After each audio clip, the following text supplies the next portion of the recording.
So there I was. I got this incredible material from Malifine. She is the one of the best casting director I've ever had. Such a human lady. She did such a good work on preparing. So basically, what she asked of me is to prepare an improv with a beginning, a middle, and an end. And she said the director wants to feel that you are climbing emotionally, but you don't break down with your tears. But he wants to see you on the verge of having tears and being emotional. And here's the history of your character, blah, blah, blah. So I went to a vintage store and I found a cute little dress, that would make me look periody, from, my shoulders to my waist down. And I started to think about a story. Welcome to Season 3 of Titanic Talk. Nelson Aspen and Alexandra Boyd launch once again onto the digital airwaves with some very special event episodes. Here we feature stories from the independent documentary Ship of Dreams Titanic Movie Diaries and continue to explore all aspects of the iconic ship. From James Cameron's epic, groundbreaking movie to the history and legacy of Titanic herself. Actors, historians, authors, descendants and fans come here to talk about Titanic. This is your first-class ticket to everything aboard the Ship of Dreams. Ship of Dreams Titanic Movie Diaries is distributed in the US by Freestyle Digital Media. It's now available to rent or own on Apple TV, Amazon, and many other platforms. Please be sure to like and leave a review. I'm Nelson Aspen, and it's time for another podcast of Titanic Talk, where we talk about all things Titanic. And my lovely co-host, Alexandra Boyd, the filmmaker behind Ship of Dreams, Titanic Movie Diaries, has brought us a very special guest today who was a co-star with her on James Cameron's Titanic film from the 90s, the classic that has spawned so much love and extended family. Alexandra, will you grace us with her presence? I will, Nelson. And first of all, I would like to say bonjour. Ça va, Nelson? Because if they haven't guessed it already, our listeners will be very familiar with Madame Aubert, aka Fannie Brett. Oh, look at there she is. Hasn't changed one bit. Oh, you're very lovely to say that. Ça va? Ça va très bien. Merci, Alexandra. Thank you so much, Nelson, for welcoming me. It's always a pleasure to share those adventures, that we went through at that time. It was a long time ago, but, the success of Titanic is makes me feel like it was not that long ago, actually, because the fans, especially, they are so adorable and it's like a religion to them. You're a little bit of a demigod, when you talk to them. So it's only good energy. Talk a little bit about how you got the job, because I think yes. it's your first job in Los Angeles, right? This is a great story, actually. So I was 25 years old, and I was my first year. I spent my first year in LA. I was a baby. I was doing a lot of acting classes to be able to, to drop my accent and get confidence on stage in American, And I was looking for a manager at that time, and then she said, okay, I really like you, but we're going to find an agent. So I went to Irv Schechter Company, which is a medium agency in LA. I'm sure you guys are from LA. I remember Irv Schechter, yeah. Yes, you remember. And he said, look, your French accent is still very strong. I don't think I'm going to take you on. He's like, but you know what? I'm going to test your acting ability because I'm going to submit you for this. This is a big project. There was a code name at that time. And he said, the director wants a real French speaking person who can also speak American. So there I was. I got this incredible material from Malifine. She is one of the best casting director I've ever had. such a human lady. She did such a good work on preparing. So basically, what she asked of me is to prepare an improv with a beginning, a middle, and an end. And she said the director wants to feel that you are climbing emotionally, but you don't break down with your tears. But he wants to see you on the verge of having tears and being emotional. And here's the history of your character, blah, blah, blah. So I went to a vintage store and I found a cute little dress, that would make me look periody, from, my shoulders to my waist down. And I started to think about a story. And at that time, I was dating an actor. And she said, you can bring a scene partner. So I used my boyfriend / actor. I said, you're not going to talk during the scene. I'm going to be doing the talking. And basically, I was not going to tell him what I was going to do because I wanted a real reaction from him. So here we are showing up at the meeting. Mally Finn is again the most human lady. How are you, Fanny? Do you need anything? And guys, at that time, she had a cameraman in the room, right? So you feel very special. And I talked to her a little bit, and I was a little nervous, but she really made me feel at home. And then she said, okay, sweetheart, are you ready? We're going to film you. So I got into character, and basically my character was like, it's hard to swallow, emotional, because I decided that I knew that my man at that time in my story cheated on me, and that I knew about it, but I wanted to keep my composure, right? So I was like, je sais ce que tu as fait, tu m'as trompé. I know what you did. I know you cheated. Mais j'en ai rien à foutre. I can't do without you. And so I was doing French English, because she made a very strong point on telling me, if you speak French, which we want, you need to say the same thing in American so we get it. So I was doing that exercise, and I was building up the emotion. The cameraman was like right on my face by the end of the audition. And I have to convey to you, there was something special in the energy in the room that day, And guys, it was my first American audition. So she hugged me. She must have been charmed. I mean, we're charmed listening to this. She must have been thoroughly charmed. You guys are so adorable. And so I got off my character, and she's like, sweetheart, she's like, I'm going to show it to James. Okay. This is, I knew by that time it was for Titanic. She's like, James wants to look at all the auditions for the characters. I was not a main character, but I was a second character. And I'm like, okay. So here I am going back to my acting classes, and I'm my waiting table job, as in the 90s, that's what we're doing, we're waiting tables and going to acting class, auditioning, and we had an easy life and everything was affordable, right? I was having fun. It's so nostalgic just listening to you. Please keep going. Remember that time where, and again, I was a foreigner, I was adapting to everything, but I felt free. I was very creative, had incredible teachers. My waiting table job was paying for my bills, my rent, everything, and I could buy myself some nice clothes, My rent was $650, I think, at that time. I had a beautiful one bedroom Beverly Boulevard, right? So those were the time, guys. You guys know. El Coyote, Beverly Boulevard, El Coyote. Voila, exactly. Those margaritas were too strong. Those margaritas were so strong, guys. Remember? I could get halfway through the second one, and then I had to be back of the house margarita, scratch on the rocks, no salt. Anyway, so yes, exactly, no salt. I just like you, Alexandra. By the second one, I was like, I'm not driving. No. This was so, and you remember they were asking, like, you want the regular one or you want the strong one? The regular one was already kicking my butt. That was before Uber too. We were really taking our chances. That was before Uber. We had to drive ourselves home. Yeah. Anyway, Fanny, when did you get the call? How did it happen? So a month and a half later, my manager calls me. She's hysterical. She was like, you got it. I'm like, what are you talking about?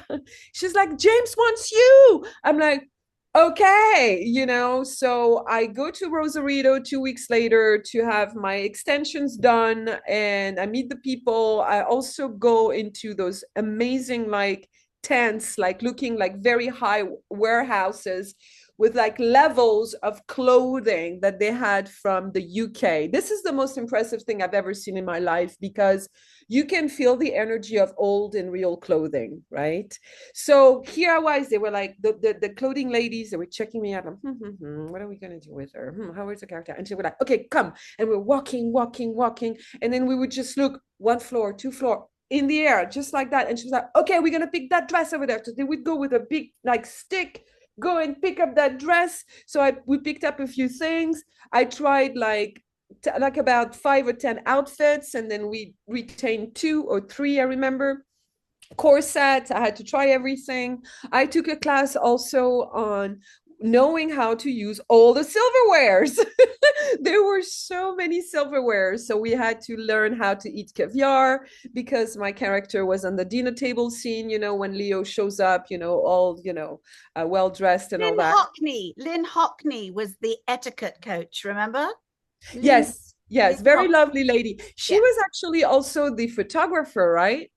No, she was a choreographer. She'd been a ballerina, and she choreographed the third class dance sequences. But she was all. I had a little purse, and it kept slipping off my lap on my beautiful oyster silk skirt, and I still had to keep picking it up off the floor. I said, "Can I?" I said, "I know this is a stupid question. I can't possibly put it on the table." Oh no, can't put it on the table. All those little things that are all those little things with the mists of time. Yes, you have to be very mindful. There was a whole protocol. It shows also your class, the kind of class you were coming from, the way you were acting and eating. Speak a little bit about your character, because she was the mistress of Guggenheim. Yes, so she was the mistress. There was a bit of sort of sauciness in there as well. Yeah, because actually the real story, my dear, I don't know if you recall that, but Madame Aubert was, a lady who lived in Montmartre in Paris, very creative, very artsy fartsy place. Women were going out dancing, singing, and would go a little over. It was not called prostitution at that time, but they were kind of like, she was kind of like the escort girl of the time, not sleeping with everybody, but because she was pretty and she was educated, she would go out with men. That's how she made Guggenheim. She was referred to Guggenheim. And what happened is that when the ship sank, Madame Guggenheim was waiting, she was waiting, at the port in the UK because they were going to report who died. And when they reported to her, they said, oh, Guggenheim died, but his wife survived. And she went, I'm the wife. And that's when she found out that he was cheating on her because he was traveling with Madame Aubert. He was not traveling with his wife. Did it really? So that's how she wasn't going to get caught sinking, or no? Especially he was so rich and famous at that time, But he was dressed in his best and went down like a gentleman. Yes, he was. So for the story, so basically, fast forward, I get the gig, I show up, 10 days of the scene. James Cameron is absolutely adorable to me. It's like, look, you did incredible testing for me. Thank you so much. I was such a kid. I was terrified. I was very shy, and he said, look, you're going to do the dinner table scene, but the reason why I cast you, it's because I want you to lose it emotionally. I saw on camera that you can reach the emotions. Now we're going to go all the way. When you come back, you'll be on the lifeboat and you'll see Guggenheim, jump out of the boat and you'll have a fit, right? Well, guess what? We shot the first 10 days. It went very well, but my character there looks more like an extra. I had just one line. It didn't stay at the editing, which is okay, but you don't know really that my character is cast as a character. I was not an extra. Then I go back to LA after shooting this, 10 days, overtime, overtime, turnaround time, like very, very long hours, very challenging, but I learned a lot. I saw how James was working. I really admire his communications. A lot of people criticize him.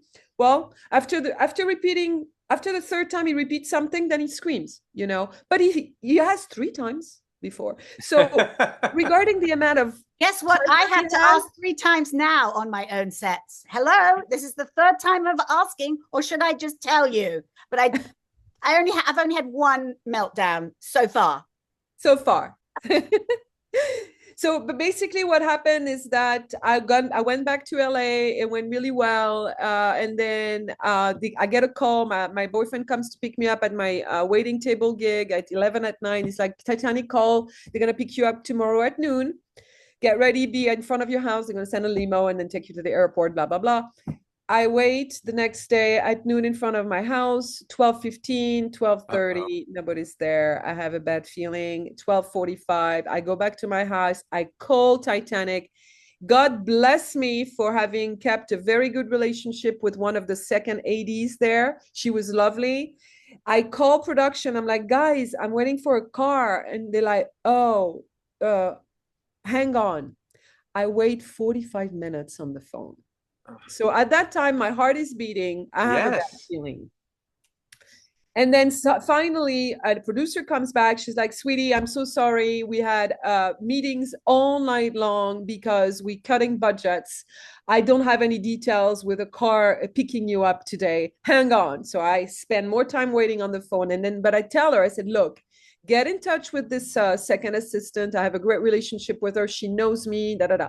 This girl comes on the phone. She's like, I am so sorry. I was part of the meeting last night. We have to cut budgets. Because actually on the first few months of production, they were shooting in the water tanks. So James went over budget basically during this whole shooting in the water tanks, the whole budget after the film went. So James had to go back to 20th Century Fox and ask for more money to keep going. So what happened is that during that night, during that meeting they decided that my character was cut because they were going to change the plot. Guggenheim was not going to die, falling off the boat anymore. So they didn't need my reaction anymore. They made him die on the big seat, remember, with his glass of whiskey. And I wasn't there because I'm cost, for the plot, it was not necessary. So the sad story is that I can't tell you today, look, I was the one freaking out in the boat and losing it emotionally,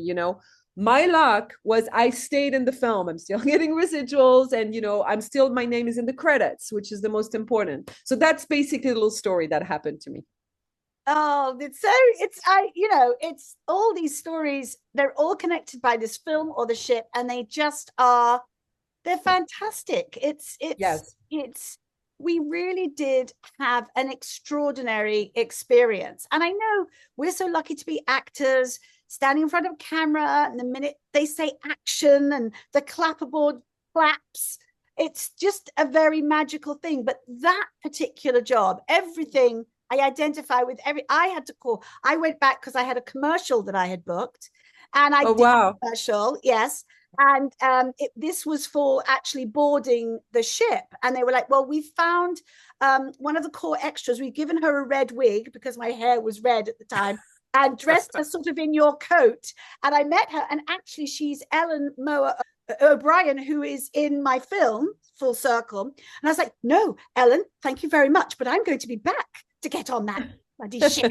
So it was always touch and go. Everybody has these. Yes. And then the limo came, and I left my own birthday party, and I sat around all night and still never went to the set.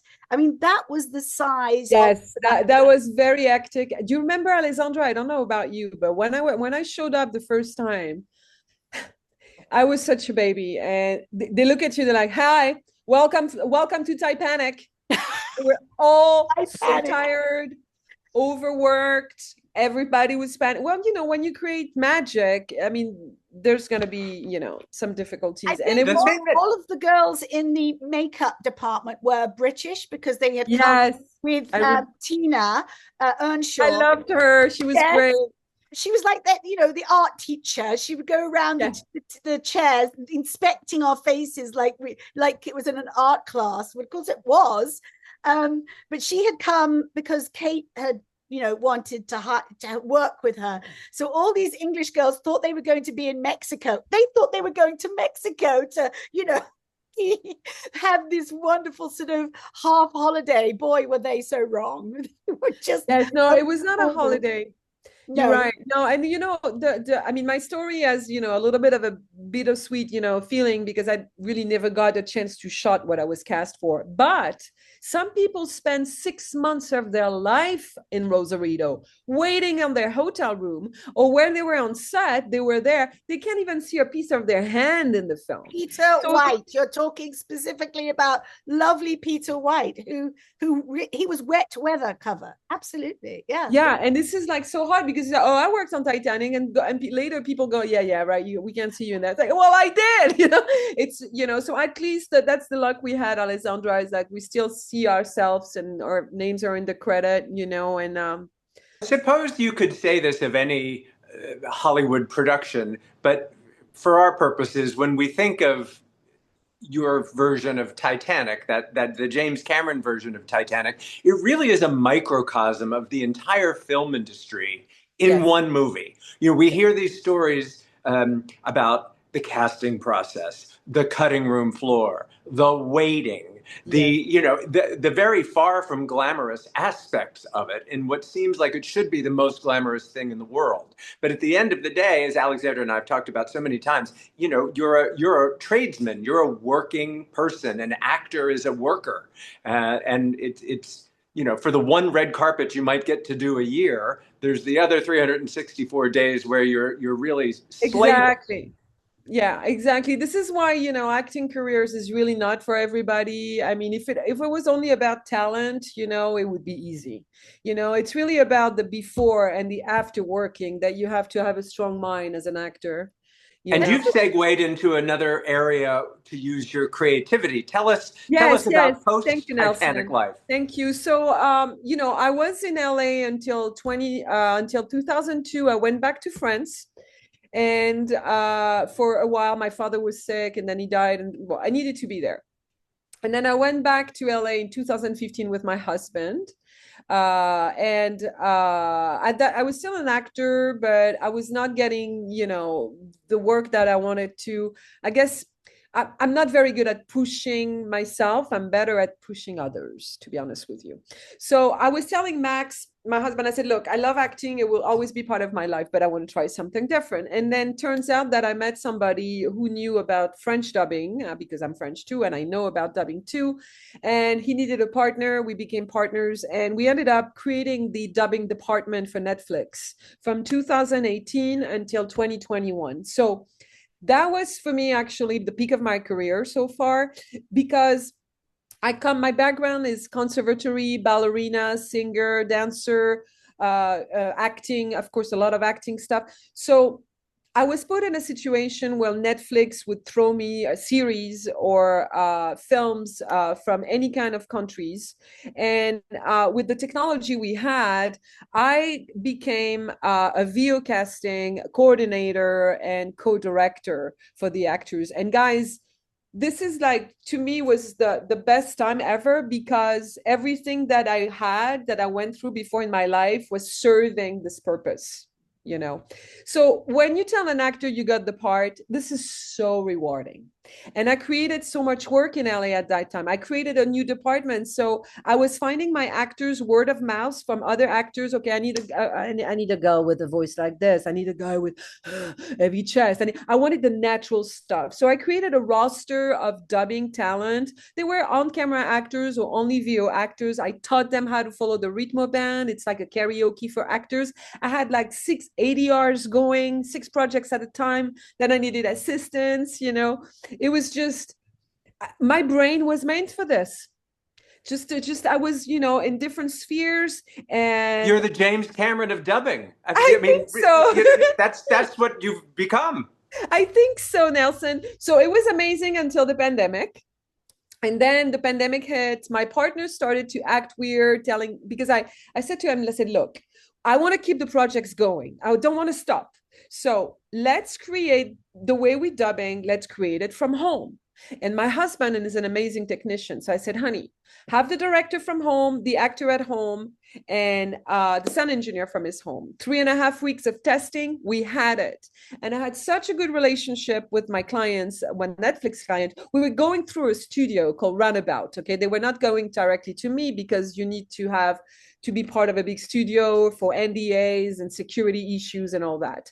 So basically, when the pandemic started, 3.5 weeks, we come up with this remote workflow and we were saving projects. I wanted to keep my actors at work, but it did create some ego waves. Like the big studio didn't find the solution. My partner was like, yeah, we're going to go back in the studio in May. What do you bother? I'm like, no, no, no. I don't think the pandemic is going to only last 2 months, you know? So I was right, but I was also burnout.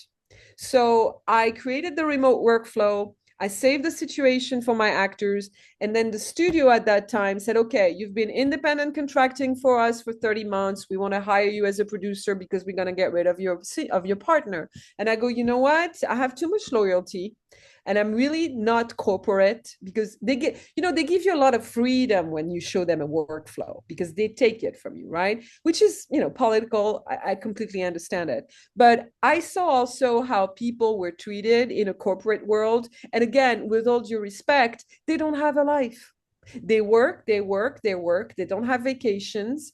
And I saw especially many girls, 2 girls I was working with, and they were so tired. One of them got bone cancer at 34. The other one had a nervous breakdown. A lot of people are alcoholics because they can't take it anymore. The stress in studio is great. It's lost all its creativity at that point, even if there was any at the beginning. Right? Absolutely right. Yeah, you're absolutely right. So it's all about then after that, now that they understand the workflow, Netflix just want to do it, do. And I was already like honoring a lot of projects at once, but they wanted to go faster and higher. Why? To make more money. So I said, no, I cannot accept that offer. I stayed in very good relationship with Runabout Entertainment, the vice president, the owners. They love me because of course they made a lot of money on my back, so yeah, they like me and they're good people. But I decided to go in an adventure on doing my own remote dubbing company because we created that remote workflow. So that's why also we could leave LA, because after the pandemic I was not feeling staying there anymore, and boy was I right. Well, you are one of three former Angelenos in this conversation right now. So we all understand everything. I mean, I just made a feature film from a forest in the Pacific Northwest on the Olympic Peninsula. I did travel to LA to do interviews in person. I did travel to New York and London, and everything else was Zoom meetings. And my editor and post-production supervisor is in Devon in the UK, and he stays up late at night, and we would edit and I'd do notes on the Zoom. He'd send me a Vimeo file. And the pandemic has changed. We don't really talk very often about how positively the pandemic and the ways we got around the restrictions, and how actually, the mother of invention gave you a career, which means you don't have to be in Los Angeles, nor do I. And Nelson's in New York. That's pretty full on. But look, we've not done one in-person Titanic talk. But I never leave my apartment. There are days I never leave my building. How do you feel, guys, about that? I mean, is it getting to you? I think it's starting to get to me a little bit, to do everything from home. I'm very grateful. I kept going, I kept surviving, and with my husband, and Well, have I got a Titanic convention for you? Oh, you do? That's one of the nice things about now you can pick and choose where you're going to go, what you're going to do, and if you can skew it around work, because you can always, if you have a phone with you, you can still keep up with your work. Now we don't want to stalk you and tell us if it's none of our business, but can you tell our viewers, now that you've left Los Angeles, where in the world have you ended up? Are you in a place where you've found your bliss? I can absolutely tell you, my dear Nelson, I am South Las Vegas, close to the Red Rocks Mountains. I am not a party casino woman, but I thought that Vegas was good because it's only 30 minutes from LA. I go back there sometimes to dub direct high-end dubs, So it's 30 minutes flight, or I can just drive there. It's 4 hours. But what I love is the silence of the desert, those huge mountains. I do feel protected, so we go on hikes a lot. We have to see more shows. I only saw the last show I saw was it was amazing. Yes. Oh my God. The technology behind this. I think it's called because you spend the whole time with your mouth in Or maybe you just have the big O. That's so true. I mean, I think we have to see it a few times to just get everything. So much is going on stage. I don't know how they do this whole thing underwater. It's just mind-boggling. That's a free plug for the Bellagio, isn't it? In the Bellagio. Yeah, I'm very impressed by some of the level of the productions here. Then again, I have to tell you, I'm very much at home. I work a lot from home. So I'm starting to itch with working a little more back in my own language because I'm French American. I have dual citizenship. So how do you think that might manifest itself? How could you? What I've been doing, Alexandra, but you probably know the feeling also because you're from the UK, but I've been redoing my resumes, the French way. I'm starting a new website only for me because I have 7 Holdings Media, which I did send you guys if you want to share it. Yes, we'll put that in the notes for people. Thank you so much. For budding voice actors, I know that you do coaching and so what I offer, and we're the only one in the world. I'm mixing. I'm going all over the place here. Sorry. You stimulate me. It's your fault. So basically, if you have a setup at home, an interface, headphones, the mic and everything, we send you 2 links. You don't have to own any software, and a video and an audio, and then bam, my voice comes in your headphones. Your voice comes in my speaker, and then you see the karaoke for actors. I adapt a specific scene for your age range, and then bam, I teach you how to dub. And because I'm the one who had the most productions under my belt, I'm over 50 dubbing productions, series and features combined. You talking to the right person, I'll give you a very honest feedback. I don't sugarcoat.